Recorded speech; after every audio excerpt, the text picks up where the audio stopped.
자, 오늘은 느헤미야 13장 15절에서 22절까지입니다. 느헤미야 13장 15절에서 22절까지 자, 한 절씩 교독하시겠습니다. 그때에 내가 본즉 유다에서 어떤 사람이 안식일에서 술틀을 받고 곡식단을 나귀 위에 실어 운반하며 포도주와 포도와 무화과와 여러 가지 짐을 지고 안식일에 예루살렘에 들어와서 식물을 팔기로 그날에 내가 경계하였고, 또 주로 사람이 예루살렘에 살며 물고기와 각종 물건을 가져다가 안식일에 예루살렘에서도 유다 자손에게 팔기로 내가 유다 모든 귀인을 꾸짖어 이르기를 너희가 어찌 이 악을 행하여 안식일을 범하느냐. 너희 조상들이 같이 행하지 아니하느냐. 그래서 우리 하나님이 이 모든 재앙을 우리와 이 성읍에 내리신 것이 아니냐. 그럼에도 불구하고 너희가 안식일을 범하여 진노가 이스라엘에게 더욱 심하게 임하도록 하는도다 하고, 안식일 전 예루살렘 성문이 어두워갈 때에 내가 명하여 성문을 닫고 안식일이 지나기 전에는 열지 말라 하고 내 종자 두어 사람을 성문마다 세워서 안식일에 아무 짐도 들어오지 못하게 하매, 장사꾼들의 각양 물건 파는 자들을 한두 번 예루살렘 성 밖에서 잡으러 내가 경계하여 이르기를 너희가 어찌하여 성 밑에서 자느냐. 다시 이같이 하면 내가 잡으리라 하였더니 그 후부터는 안식일에 저희가 다시 오지 아니하였느니라. 내가 또 레위 사람들에게 몸을 청결하게 하고 와서 성읍을 지켜서 안식일을 거룩하게 하라 하였느니라. 나의 하나님이여 나를 위하여 이 일도 기억하옵시고 주의 큰 은혜대로 나를 아끼시옵소서. 아멘. 오늘은 느헤미야 14장 마지막 느헤미야의 마지막이 되겠습니다. 다음 주부터는 성령 강림 주일 이후니까 성령 강림에 대해서 또 설교를 그때 하도록 하겠습니다. 자, 우리가 느헤미야가 마지막 13장에서 우리 교훈이 뭐라고 그랬어요? 기억하십니까? 전혀 기억 못하십니까? 생소하십니까? 회복 기억이 납니까? 네네네. 느헤미야가 마지막 13장에서 우리 주는 교훈이 회복이에요. 오늘의 제목이 뭡니까? 안식의 회복입니다. 회복은 지금 있는 모습에서 본래 있어야 할 모습으로 돌아가는 것. 이것이 회복이에요. 지난주에 성전에서 도비아를 쫓아낸 느헤미야는 오늘 이스라엘 백성들에게 한 가지를 더 지적합니다. 그것은 안식일의 회복이라는 것입니다. 자, 우리 15절을 다시 한번 볼까요? 15절 시작. 그때에 내가 본즉 유다에서 어떤 사람이 안식일에 술토를 받고 곡식단을 나귀 위에 실어 운반하며 포도주와 포도와 무화과와 여러 가지 짐을 가지고 안식일에 예루살렘 들어와 음식물을 팔기로 내가 경계하였고, 이스라엘 백성들이 오늘까지 목숨 걸고 지킨 것 중에 하나가 안식일이에요. 안식이라는 말은 일을 그친다, 일을 쉰다는 그런 뜻이 있어요. 모든 가게와 문을 닫았고 모든 학교나 관공서나 심지어 신문, TV까지도 그날은 스톱하는 날입니다. 그 중에서도 안식일을 아주 엄하게 지키는 사람들이 있어요. 여러분들 가끔 사진에서 TV 같은 데 보면 이런 사람들 보이죠? 까만 옷을 입고 까만 머리를 쓴, 이게 이제 정통 유대인들입니다. 이들이 사는 구역이 특별히 이제 메아슈아림이라는 동네예요. 메아슈아림이라는 말은 창세기 12절, 창세기 26장 12절에도 나오는 말인데 100배의 축복이라는 뜻이에요. 이 100배의 축복을 받은 메아슈아림이라고 자기들 동네 이름을 그렇게 붙여서 저들이 삽니다. 제가 알고 있는 목사님이 예루살렘 대학을 졸업했어요. 이 양반이 처음에 예루살렘을 갔는데 뭐 잘 모르니까 차를 타고 메아슈아림 동네를 지나가게 되었답니다. 여기가 정통 유대교 마을인지도 모르고 들어갔어요. 그랬더니 갑자기 그냥 돌멩이들이 날아오더랍니다. 그래서 깜짝 놀라서 서서히 그랬더니 왜 안식일에 쉬지 않고 차를 운전하고 다니느냐라는 것이었답니다. 물론 억울한 일이죠. 그러나 유대인들이 얼마나 안식일을 소중히 여기는가를 깨닫게 한 사건이 그분이 그 목사님이 겪었던 내용입니다. 안식일은 창세로부터 이어져온 가장 오래된 하나님의 질서입니다. 그러다가 그 질서가 모세 때에 이르러 법이 되어 출애굽기 20장 8절에 안식일을 기억하여 거룩하게 지키라라고 법이 생깁니다. 모세의 시대는 수많은 사람들이 일제히 광야에 나와서 유랑하던 시대였지 않습니까? 무엇인가 강력한 법이 없으면요 사람들이 지키지 아니하고 지키지 않아도 벌할 수 없을 정도로 그런 복잡한 집단의 사회였어요. 그래서 하나님의 법은 율법을 만들어서 계속해서 안식일을 지켜라. 만일 지키지 않으면 죽이겠다라고 하는 것입니다. 이것이 율법이에요. 그런데 느헤미야 시대의 사람들은 이것을 알고도 안식일을 지키지 않았다는 것입니다. 나라가 바벨론의 짓밟혀 끌려가는 시대니까 뭐 충분히 이해할 수는 있지 않겠습니까?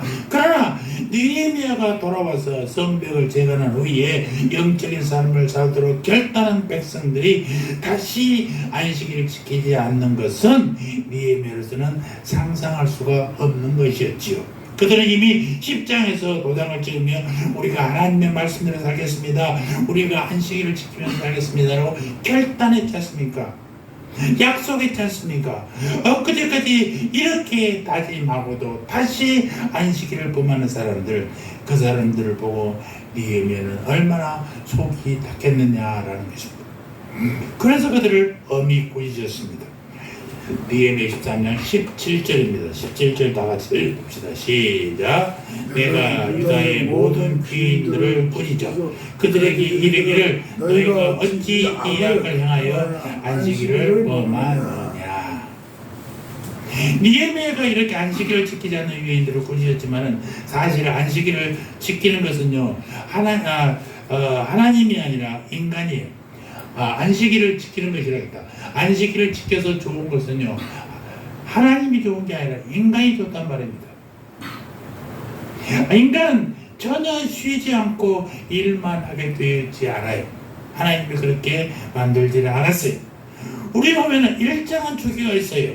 생체 리듬이 있어요. 반드시 쉴 때 쉬고 일할 때 일하게 되어 있다라는 것입니다. 만일 사람들이 안식일을 지키지 않으면 하나님은 안타까우실 뿐이에요. 그렇지만 사람은 어때요? 거기에 따른 대가를 치르게 된단 말입니다. 쉬지 않고 일하면 지금은 괜찮았겠지만 결국 병이 나고 말게 되는 것입니다. 오늘 하루 이틀이 중요한 게 아니라 저 멀리 바라보면요 건강을 지키면서 잠잘 때 자고 안 잘 때 안 자고 해야 됩니다. 우리 사모님이 야간 일을 많이 하셨습니다. 한약방에 가니까 의사가 한 얘기가 야간에 일을 하더라도 아침에 주무실 시간은 항상 그 시간에 주무십시오. 주무시죠. 늘 똑같은 시간에 자라요. 그러면 생체 리듬이 그렇게 바뀌어 간다는 것입니다. 잠을 깊게 자느냐 말을 자느냐 뭐 커튼을 치느냐 안 치느냐 그것보다 더 중요한 것은 제 시간에 정확하게 자라야 되겠습니다. 잠이 얼마나 중요합니까? 자지 않으면 안 돼요. 정비가 안 되면 말이죠. 그 다음에 다시 일어날 수가 없고, 일어날 수, 에너지가 발휘할 수가 없는 것입니다. 대단히 중요해요.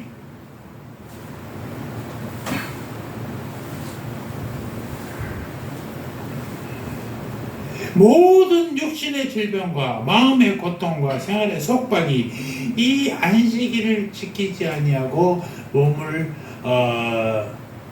과로하면요 문제가 생기게 된다는 것입니다. 그 모든 대가를 니에미아는 뭐라고 그러냐? 재앙이라고 얘기하고 있어요. 자, 13장 18절. 자, 봅시다. 시작.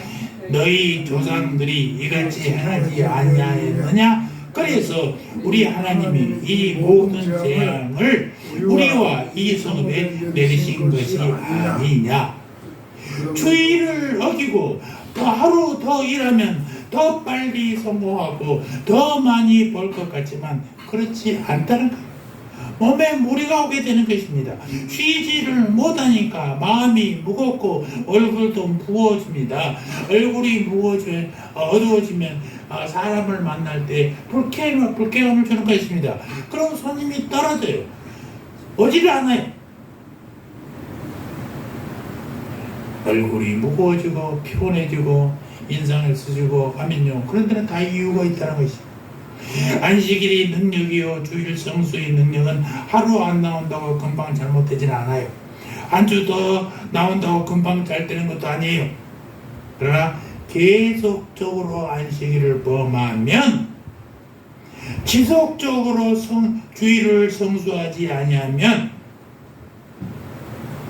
그 효과가 서서히 자기도 모르게 나오는 것입니다. 교회 주일날 교회 한번 안 간다고 뭐가 되겠습니까? 난리가 나면 깜짝 놀라서 교회 오겠죠. 티도 안 나요. 한 주, 두 주, 교회에서 2주 안 나오면 15일 만에 나오잖아요. 3주, 4주째 오면요, 한 달 만에 나오고. 그러면 아는 사람들도 어색해져. 분위기도 어색해져. 아니, 사람은 어색해요. 하나님도 어색해져. 심각해집니다. 그래서 안식일을 지키는 것이 하나님이 좋은 게 아니라 누가 좋아요? 우리가 좋다니까요. 우리가 좋아. 그러나 더 중요한 일이 뭐냐? 안식일과 안식은 다르다는 사실을 여러분 기억하시기 바랍니다. 안식일은 일하지 말아야 할 어떤 특정한 날이 안식일이잖아요. 안식은 그로 인해 얻은 마음의 평안입니다. 자세히 보면 하나님은 안식하셨지 안식일을 지킨 것은 아니에요. 모세가 만든 율법은 안식을 위한 것이 아니라 안식일을 위한 것이란 말입니다. 말이 좀 이해가 어렵습니까? 종합하면 이런 것이에요.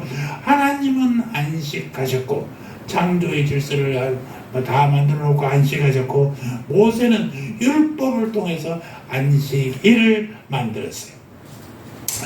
문제는 두 가지가 다 필요하죠. 안식일은 지키는 것이고 안식은 누리는 거란 말입니다. 안식 없이 안식일이 없고 안식일 없이 안식 있을 수 없습니다. 어떻습니까? 여러분은 매주일 교회에 나와서 안식일을 지킬 때 마음에 안식이 있으시는지요? 여러분은 진정한 안식을 얻기 위해서 매주일 빠짐없이 안식일을 지키시는지? 문제는 안식이 다만 주일날 교회를 나왔기 때문에 마음의 안식이 생기는 것이 아니에요. 마음의 안식이 생기도록 주일을 성수해야 된다라는 것입니다. 그러면 어떻게 해야 마음의 안식이 생기느냐? 무엇보다도 먼저 속박으로부터의 자유를 얻어야 할 줄 믿습니다. 우리가 안식일을 지키는 가장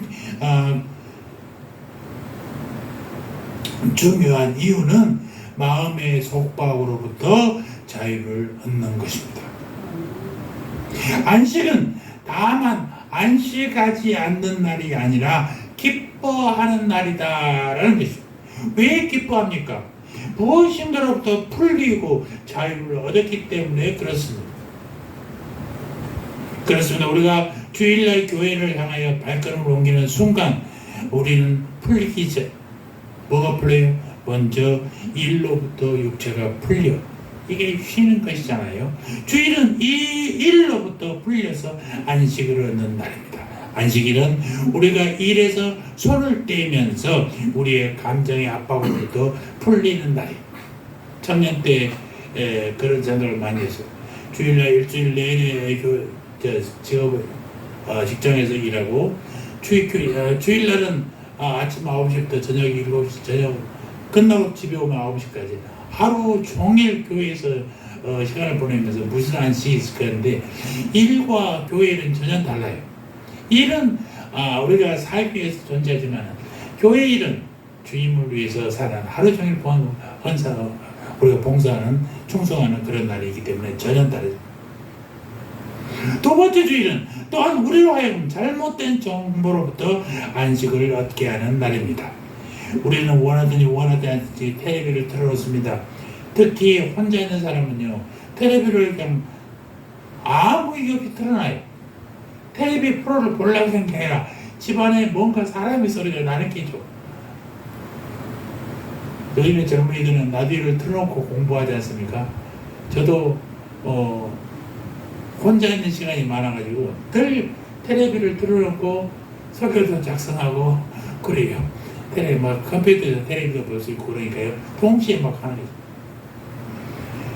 근데 그건 좋은 게 아니죠. 모든 걸 끊어지는 것이 아직 라디오에 들어오는 정보들도 그러죠. 그러나 들어온다고 해서 우리 마음속에 들어오는 게 아니니까 그냥 소리만 들리기 때문에 상관없습니다만은 그 많은 라디오나 TV에서 쏟아지는 정보들이 교회에 오면요, 하나님의 말씀 위에 찬양 위에는 전혀 딱 잘라지 않습니까? 너무나 감사한 거죠. 세 번째, 주일은 우리가 한 주 동안 세상에 살면서 세상에서 경험했던 모든 종류의 인간적인 갈등에서 끊어집니다. 교회는 형제 자매를 만나러 오는 것입니다. 우리가 형제 자매로 하지 않습니까? 교회는 한 하나님의 자녀들입니다. 다 형제 자매예요.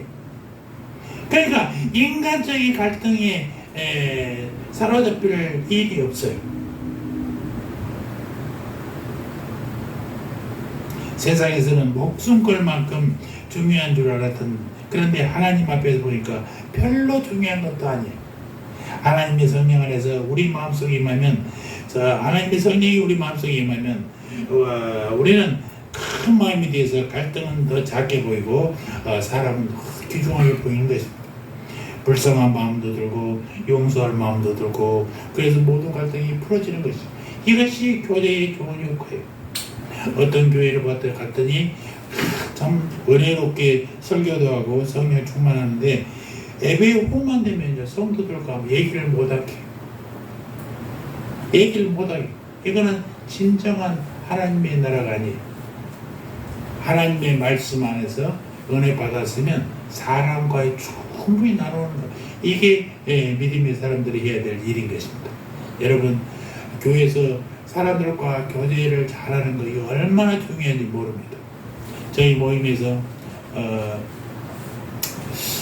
명찰을 차기로 해서 제가 명찰을 150명의 명찰을 막 만들어서 나눠줬습니다. 아침에 예배오면 다 그걸 찾아서 치는 것도 일이잖아요.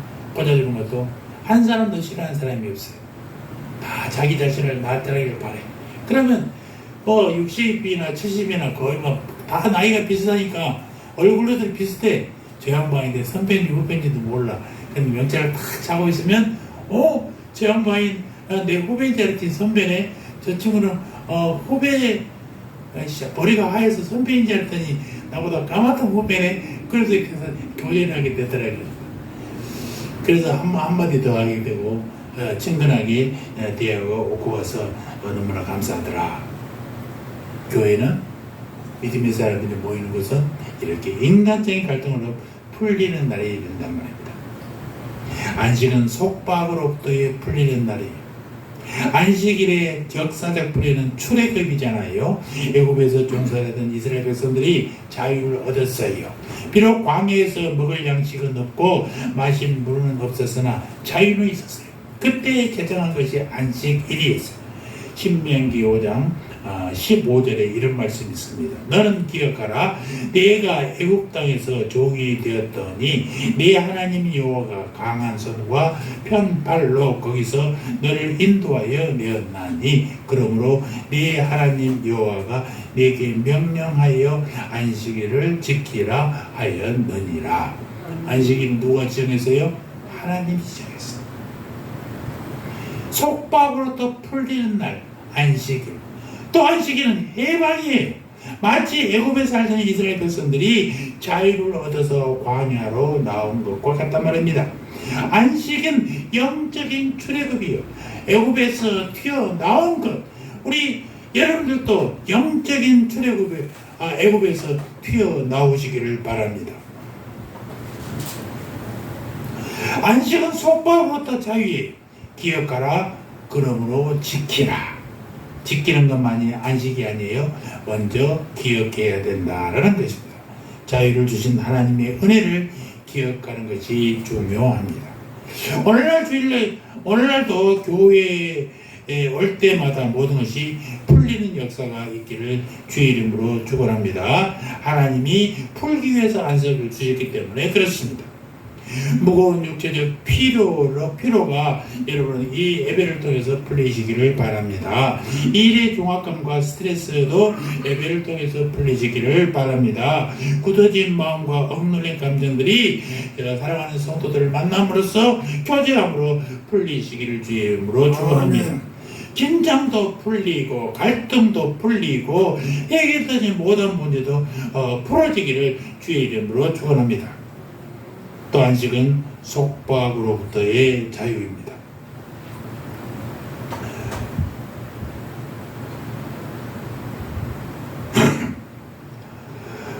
우리가 안식일을 통해 얻는 두 번째 안식은요, 탐욕으로부터의 자유라는 것입니다. 한 주간 동안 우리는 무엇을 먹을까, 무엇을 마실까, 무엇을 입을까 염려하면서 살았지 않습니까? 그러다가 주일이 되면 모든 것을 뒤로하고 하나님께 나옵니다. 물질에 대한 자유는 물질을 보지 않을 때 생기는 거잖아요. 견물생심이라는 말도 있습니다. 물질을 보고는 욕심이 안 날 수가 없어요. 엊그제도 아주 아름다운 기사들이 났더라고요. 600만 원을 흘리고 갔는데 그 돈을 주워서 바로 찾아준 사건들이 두 번이나 났어요. 여고생도 한번 흩어진 돈을 자전거 타고 가면서 지갑에서 나와 허접해서 뿌려져 버렸는데 그걸 주워서 갖다 주고, 또 어떤 청소부인가 그 아저씨도 600만 원 주워서 갖다 줬어요. 여러분은 어떠실까요? 그런 돈을 주면은 잠깐 동안 방황하지 않을까요? 방황하는 것은 우리 인간이니까 다 같습니다. 그러나 여러분 24시간 넘어가면은 죄 벌 받습니다. 24시간 후에 갖다 줘도 벌 받아요. 잠깐은 600만 원, 100만 원 잊어먹었다 하고 500만 원 갖다 줄까? 할 수도 있을 것입니다. 그러나 빨리 24시간 안에 갖다 주시기 바랍니다. 돈을 안 보면 욕심이 안 생기는데 보면 생긴다니까요. 물질을 보면요, 물질에 욕심이 생기는 겁니다. 그래서 한 주간 동안 온갖 신경을 어디에 우리가 먹고서는 돈에 신경 쓰니까, 그러다 주일 나와서는 찬양합니다. 주께 드리네 내게 있는 모든 것을 주께 드리네. 찬송하고 입장할 때마다 내 양심에 찌릿찌릿합니다. 그래서 우리는 헌금 찬송을 그걸 안 합니다. 왜? 모든 것 다 드리지도 않으면서 모든 것 다 드린다고 찬양하는 모습이 너무 부끄럽잖아요. 우리 경찰서 찬양도 바꿨습니다. 213장인가?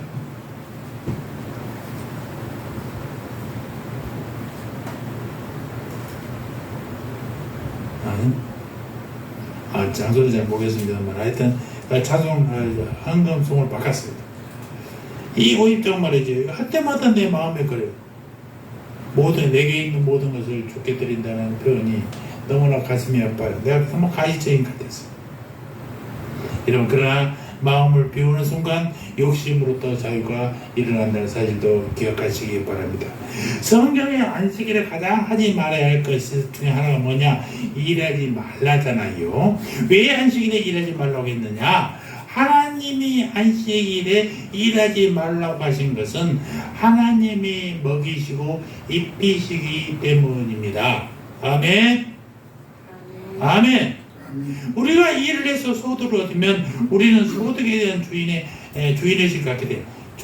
돈이 누 거라고 뺏것이라고 착각해요.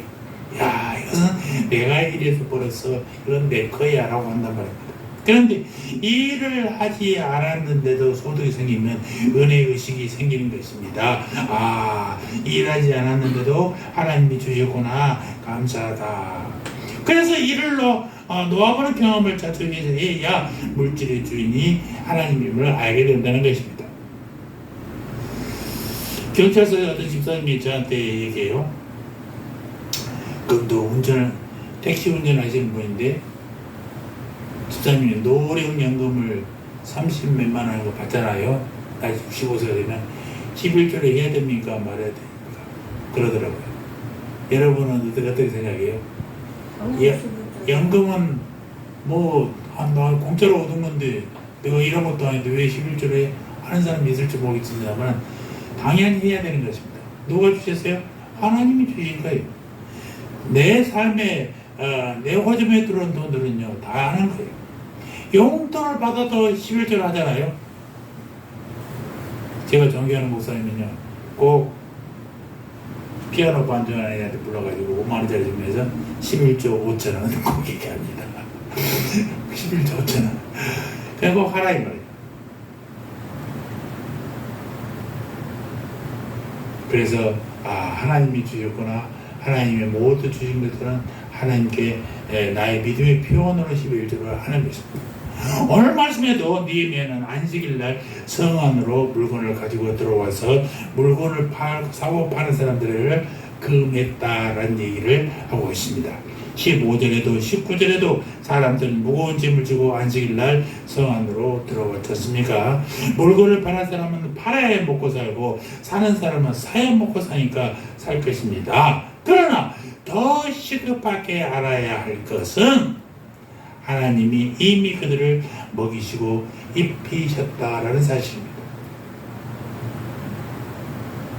마태복음 6장 마지막 부분에 30절 이후에 먹고 샀고 입고 어떻게 하느냐?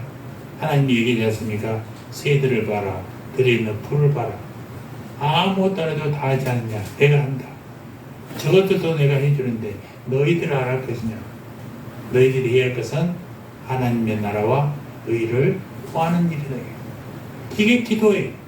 하나님, 우리 월세가 없어요. 월세를 주세요가 아니라 하나님을 영광을 해서 기도하는 것이 우선이란 말이에요.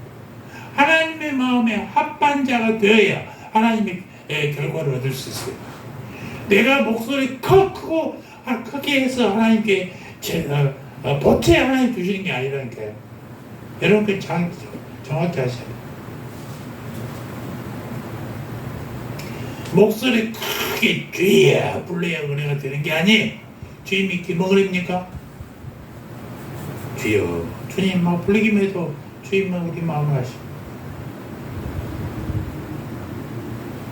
제 신대원 때 원장부 그 교수님이 항상 하시는 말씀이 앞에 하나님 앞에 수식어를 붙이지 마라.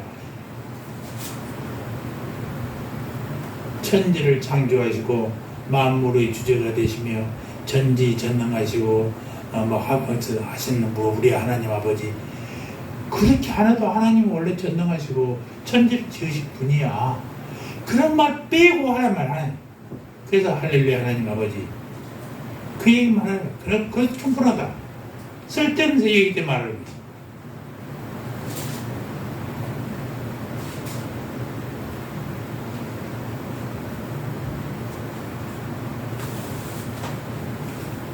하나님이 이미 우리를 먹이시고 입히는 줄 믿습니다. 일이 속되기 때문에 하지 말라는 것이 아니라 하나님의 소유권과 공급권을 인정하기 때문에 일하지 말라는 것입니다. 자크 엘룰이라는 신학자인데요. 이 양반이 쓴 책이 하나 있어요. 잘 보이실지 모르겠네. 하나님이냐 돈이냐. 제목이 하나님이냐 돈이냐는 것이에요. 여기서 욕심으로부터 자유를 얻는 한 가지 방법을 이 양반이 제시하는 게 뭐냐? 거룩한 낭비를 해라 라는 것입니다. 거룩한 낭비는 돈을 위해 우리가 열심히 일하는 것이 우리를 물질의 노예를 만든 것이 아니라 돈을 독점하고 인색하게 쓰므로써 우리가 물질의 노예가 된다라고 가르치고 있어요. 그러니까 돈을 벌어서 잘 먹고 잘 살려고만 보면요, 이거는 절대로 거룩한 낭비를 할 수 없는 것입니다.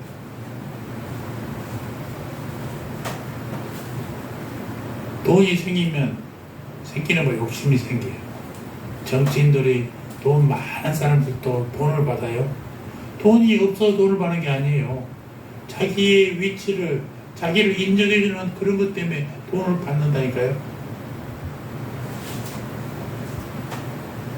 그래서 이분이, 이 신학자가 얘기하기를, 물질의 신인 암몬과 싸우는 방법은 자주 돈을 남에게 주라라는 것입니다. 그래서 세 가지 경계 원칙이 있어요. 소유한 사람이 임자다. 그렇습니까? 그렇습니까? 아닙니까? 대답을 하죠. 이게 자본주의의 원칙이에요. 아멘? 가지고 있는 사람이 임자예요. 공산주의 원칙은 뭐예요? 빼앗는 자가 임자예요. 김정은이는 아마 세계에서 제일 부자일 거예요. 왜? 북한 땅 전체가 다 지권이니까. 개인 거예요. 평민들은 먹고 사는지 안 먹고 사는지 모르지만 지는 할 거 다 하잖아. 밑에 놈들한테 뭐 벤츠 하나씩 하는 선물도 주기도 하고.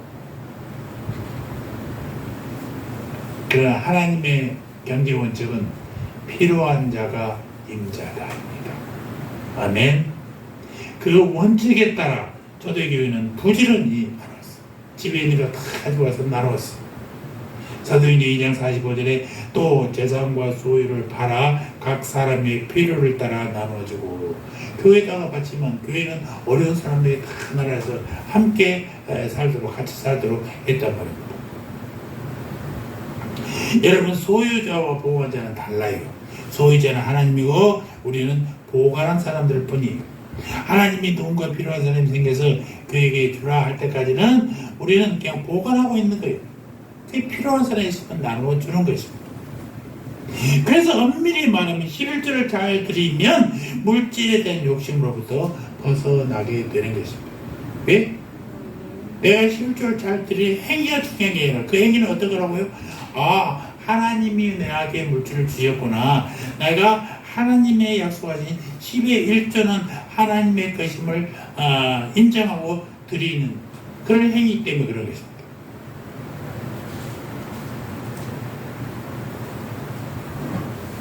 11조는 그래서 하나님의 것을 하나님께 드린다는 믿음을 고백하는 것이고요. 두 번째는 하나님의 주임 되심과 하나님의 공급하셨음을 인정하는 것이에요. 이게 11조예요.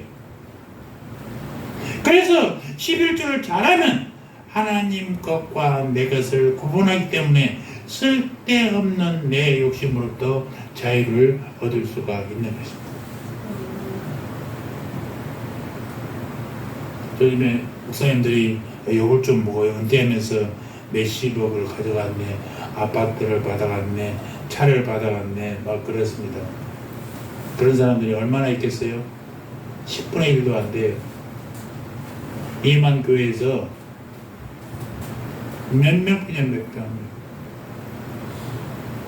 제가 알고 있는 존경하는 목사님 1000명이 넘는 교회에 목사님이 있어요. 은퇴하고 충청도 어디 동네 가서 요즘에 주문하면 아파트를 집을 지어줍니다.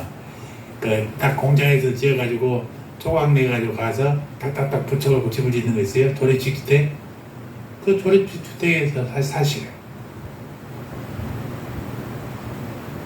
호화로운 삶을 하는 게 아니라 조립주택에서 시골에서 사시고 책 쓰시면서 존경스러워.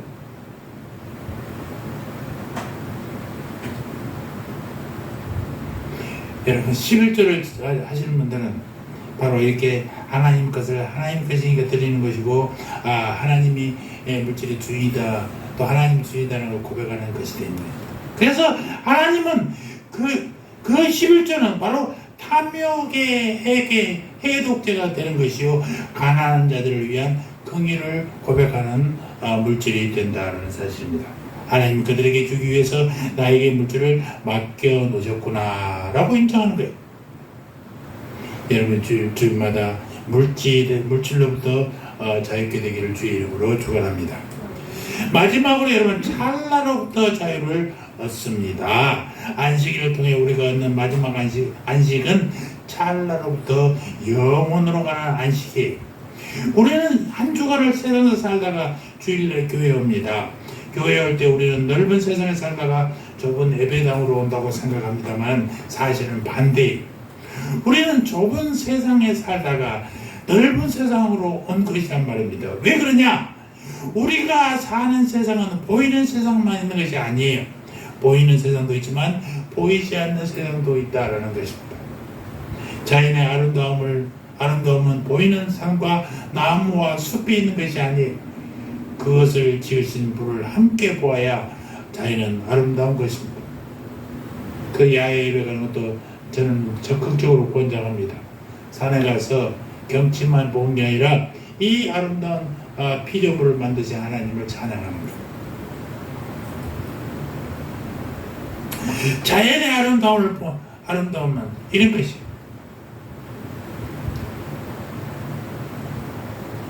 이 10년 전이니까 제가 우리 성가대를 데리고 찬양단을 데리고 제주도로 간 적이 있었습니다. 그 목사님께 교회에서 잠을 잤는데 그 목사님께서 나한테 등산 좋아하십니까? 그래요.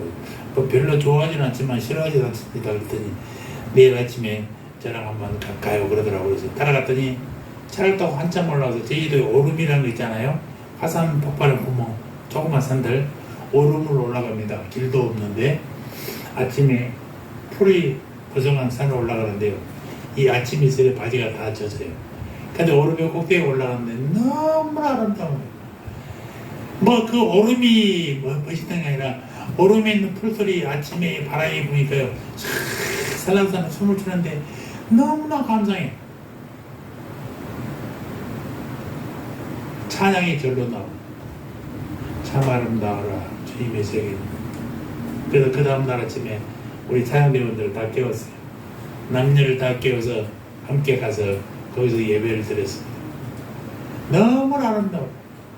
경치만 아름다운 게 아니라 이 경치를 주신 하나님을 예배하며 찬양하는 것이 너무나 감사해서 제가 간 제주도 여행 중에서 가장 아름다운 기억나는 순간이 되었습니다. 그래서 예배는요, 이 넓은 세상에 살다가 좁은 교회로 오는 게 아니에요.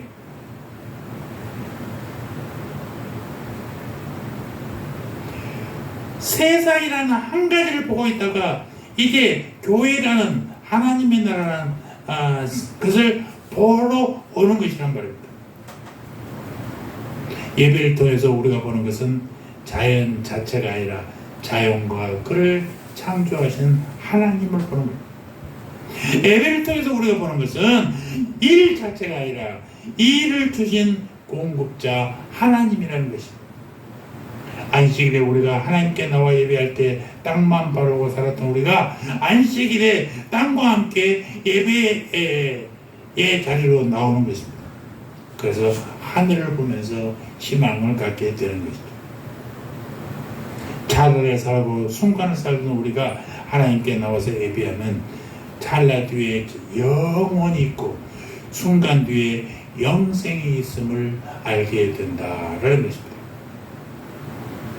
우리 예레미야서를 마감하면서 이 안식일에 대해 강조는 안식일, 예배하는 이 행위가 얼마나 중요한가를 강조하는 한번 대목입니다.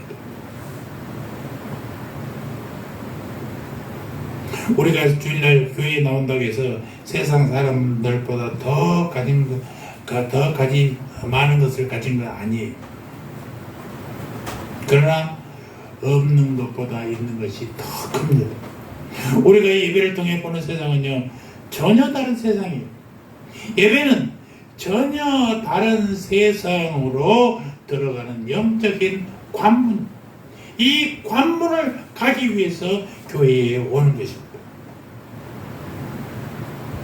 영적인 관문으로 들어서면 예배는 하늘의 영광을 보는 믿음의 창이 되는 것입니다. 21세기 영국의 최고의 영성하는 C.S. 루이스 목사님은 천국을 목표 삼으면 그 안에서 지상도 없게 될 것이다. 그러나 지상을 목표 삼으면 아무것도 얻지 못한다 라고 말했어요. 그렇습니다. 세상에서 우리가 땅만 보고 살았던 우리가 안식일에 하나님께 나와서 예배하면 하늘을 바라본다는 것입니다. 야곱의 사다리처럼 하늘로 난 긴 사다리를 발견하게 된다는 거예요. 무엇을 통해서? 찬양을 통해서, 기도를 통해서, 성령님의 임재를 통해서 우리는 땅에 살지만 하늘의 사람이 되는 것입니다. 그 하늘의 눈으로 세상을 보면요, 세상은 너무나 아름답게 보이는 거예요. 싸울 일이 없어져, 다툴 일이 없어서, 고민할 것이 없어져. 우리 찬양 중에 주의 영광이 그곳을 가득해 우린 선의 주님과 함께 찬양하며 우리는 전진하리 모든 열방 주볼 때까지 라는 찬양 여러분 기억하시잖아요. 이 신령한 복, 그래서 하나님이 우리에게 주신 최고의 복이 안식일의 복이요 예배를 통해 안식을 얻는 복인 것을 잊지 마시기 바랍니다. 느헤미야의 마지막 말을 들으시기 바랍니다. 22절 다 같이 읽습니다. 22절 시작. 내가 또 레위 사람들에게 몸을 정결케 하고 와서 성물을 지켜 안식일을 거룩하게 하라 하였노라. 내가 하나님이여 나를 위하여 이 일도 기억하옵소서. 주의 크신 은혜대로 나를 아끼시옵소서. 영적인 레위인인 여러분, 주일마다 몸을 정결케 하고 하나님께 나오시기 바랍니다. 주일마다 마음을 정결케 하고 주님 앞에 나오시기 바랍니다. 안식일은 우리에게 최고의 축복입니다. 그러면 주일 예배는 축제라고 해요. 축제. 예수님이 돌아가셔서 부활하신 그 장례식 같은 예배가 아니라 축제의 예배인 것입니다. 안식은 우리가 누릴 최고의 은혜예요. 안식일마다 하나님께 나올 때 무거운 속박으로부터 자유를 얻으시기 바랍니다. 안식일마다 일을 그치고 물질 욕으로부터 자유를 얻으시기 바랍니다. 안식일마다 하나님께 예배할 때에 세상에서 무엇보다 하늘에 열리는 순간을 넘어선 영원의 세계로 땅을 넘어선 천국의 세계를 나아가시기를 주의 이름으로 축원합니다. 저와 여러분에게 하늘이 열려 주일마다 예배 때마다 하늘의 안식이 임하실 것을 주님의 이름으로 축원합니다. 아멘. 할렐루야. 하나님 우리 아버지여, 우리에게 정말 필요한 것이 안식입니다. 평화입니다. 하늘의 영광입니다. 세상에 살면서 눌리고 억압당하고 속박당한 우리의 모든 육체가, 우리의 모든 감정이, 우리의 모든 갈등이 주일날 하나님께 예배할 때에 모두 풀리게 하옵소서. 18년 동안 고불에서 일했던 사람이 안식일에 고침받고 풀렸던 것처럼 우리도 주일마다 풀리게 하옵소서. 자유케 하옵소서. 일과 성공과 물질에 대한 욕심으로 가득 찼던 우리가 주일날 하나님께 나오면 겸손히 마음을 비워 욕심으로부터 자유를 얻게 하여 주시옵소서. 주여, 우리는 물질의 소유자가 아니라 보관자임을 다시 한번 알게 하여 주십시오. 언제라도 주인에게 돌려주며 언제라도 필요한 자에게 돌려줄 준비를 하는 자유를 얻게 하여 주시옵소서. 주여, 주일마다 하늘을 보게 하옵소서. 좁은 땅만 바라보며 이리 이비하던 우리가 예배 때마다 열린 하늘을 보고 그 영광과 기쁨으로 충만하게 하옵소서. 우리가 변화산 교회가 되어 교회에 올 때마다 성도들의 눈이 열리게 하시고 우리의 심령이 밤모섬처럼 되어 무릎 꿇으면 하늘이 열리고 하늘 보좌가 보이고 세상을 다스리는 하나님의 아들의 영광을 보게 하옵소서. 주여, 안식일을 통해서 안식 얻게 하옵소서. 감사합니다. 예수님의 이름으로 기도합니다. 아멘.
이제는 우리를 구원하신 우리 구 예수 그리스도의 은혜와 하나님 우리 아버지의 사랑과 성령 하나님의 내주인도 교통하심이 속박으로부터 탐욕으로부터 영원한 자유로운 안식을 누리기를 간구하는 고개수인 주님의 백성들 머리 위에 저들의 가정과 자녀와 삶의 다스림이 이제부터 영원토록 영원 무궁토록 함께 있을지어다. 아멘. 아멘.